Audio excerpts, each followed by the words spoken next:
Today's video is sponsored by Bellway. Look at that. Just wild. Whoa. It tastes just like pepperoni. It looks like pepperoni. I would have no idea this wasn't pepperoni. You would have no idea. You would send it back. I'd be like, this isn't vegan. After last week's bacon video where I made bacon from wheat starch, I got a ton of comments from people asking for different substitutions, different variations of this, and one of the variations stood out that kind of blew my mind. And that was a comment from Melissa Ramsauer who asked if we could turn this vegan bacon into a pepperoni. Now this is gonna be a really quick recipe, but I did also get a bunch of comments from people about wheat starch. If you can't find wheat starch, one of the easiest things to do is to make it.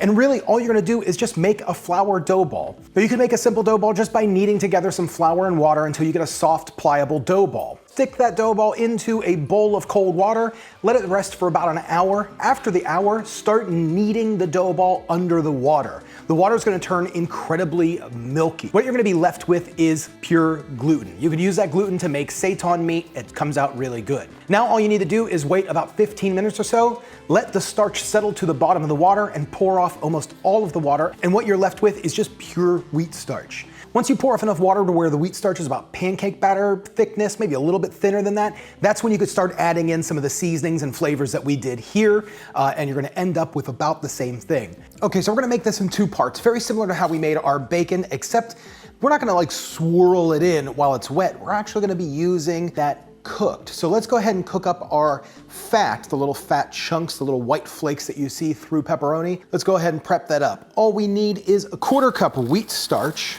1 teaspoon kappa carrageenan. Now the kappa carrageenan is totally optional. It's just gonna give us a little firmer bite in these little fat bits. You can replace this with the same amount of agar powder if you would like. And I fear without any extra sort of firming agent to it that the starch won't bind together with the fat, and we want that to be in there.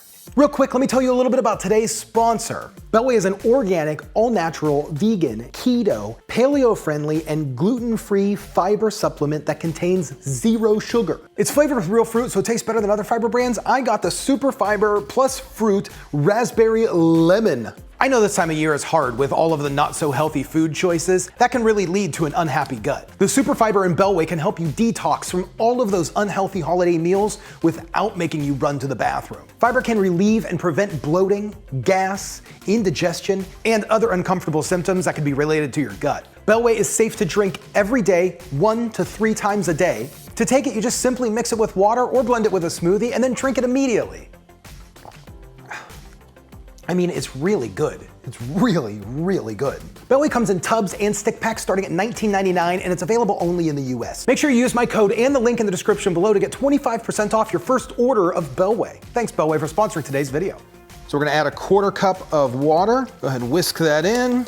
Then we're gonna quickly whisk in 1/2 teaspoon of olive oil. Okay, now just like we did with our bacon, we're gonna be using a flat bottom cake pan and a large saute pan. We're gonna fill the saute pan with about 1/2 inch of water, get that up to a boil, wipe a little oil in the cake pan, whisk up, then add your starch mixture to the bottom of the cake pan, give it a nice round turn to make sure that it's evenly coated, drop the cake pan into the saute pan, cover up, let this cook for about 3 or 4 minutes, pull your cake pan out, then we're gonna drop that into a large bowl filled with ice water. That's going to immediately cool down and solidify your fat noodle. Okay, and then now your fat noodle is ready. All we're gonna do is just use a spatula, kind of remove it from around the edges.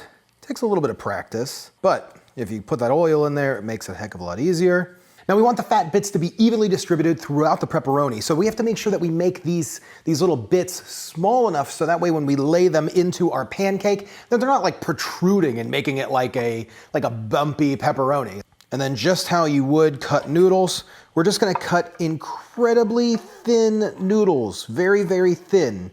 And then all I'm gonna do is just kind of chop these into smaller bits.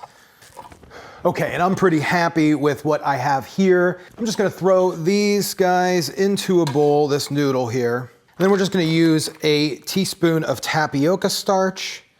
It's gonna kind of help so that way they don't stick together. So let's move on to our pepperoni seasoning, and then we're gonna get going to putting the rest of this together. I'm so excited. To start with a tablespoon of our mushroom extract, teaspoon smoked paprika, 1/2 teaspoon fennel seeds, 1/4 teaspoon anise seed, 1/4 teaspoon garlic powder, 1/8 teaspoon or just a pinch of chili powder, 1/4 teaspoon sugar, and then a pinch of kosher salt.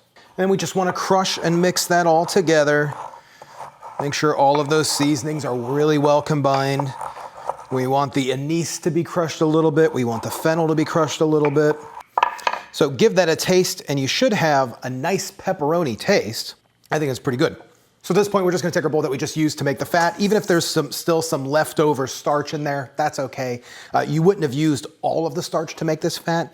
You would have used most of it. So to make the pepperoni, we're gonna add a 1/4 cup of the wheat starch, 1 tablespoon tapioca starch, teaspoon pea protein powder, our seasoning blend, teaspoon of red wine, 1/2 teaspoon tomato paste. Then we're gonna add a 1/4 cup of water and whisk that in really well.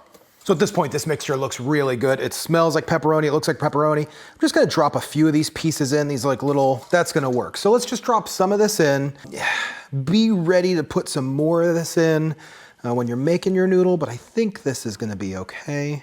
So what we're gonna do is we're gonna do the same thing. We're gonna oil up our cake pan, bring our water to a boil, pour in a nice sheet of this, steam it. Once it's done steaming, we're gonna throw it in the ice cold water. We're gonna release it, and then we'll make another one. Okay, so at this point we have our 2 large pieces of pepperoni. I'm going to take just some extra wheat starch here and just brush it on each side. Make sure that they're completely coated. This is gonna kind of help dry this out because we want these to be dry because it also needs to suck up some fat too. I have some melted coconut oil, and I'm just gonna brush these guys with melted coconut oil on both sides. I'm gonna separate them by a piece of parchment paper. We're just gonna throw them on a plate, throw them in the refrigerator for about 15, 20 minutes or so. That little bit of coconut oil that we're brushing on should firm up. So the reason why we're doing this is because we're gonna throw this on a pizza, and when pepperoni cooks, that fat releases and it cooks itself in its own fat. When we cooked our bacon, we added some oil into the pan. We're not gonna be able to do that here. Okay, these look awesome. I am just so stoked about these.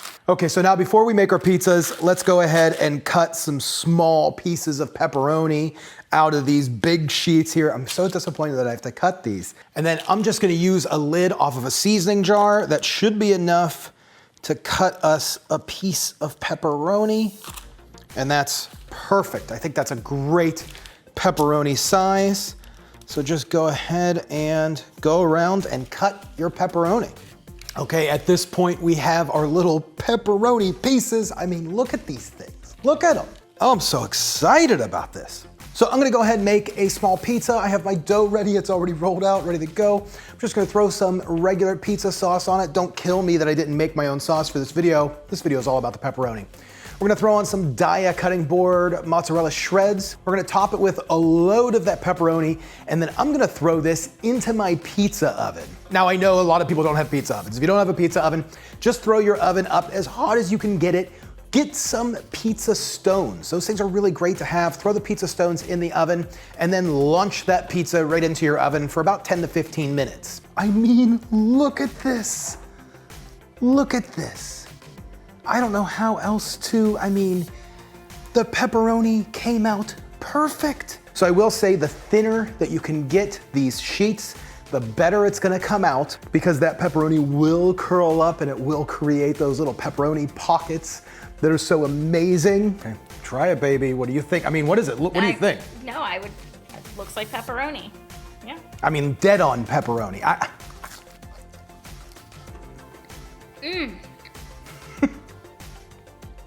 I would have no idea this wasn't pepperoni. You would have no idea. You would send it back. Yeah, I'd be like, this isn't vegan. I'm dead serious. This is one of the best things I've ever. I wish you all could be here.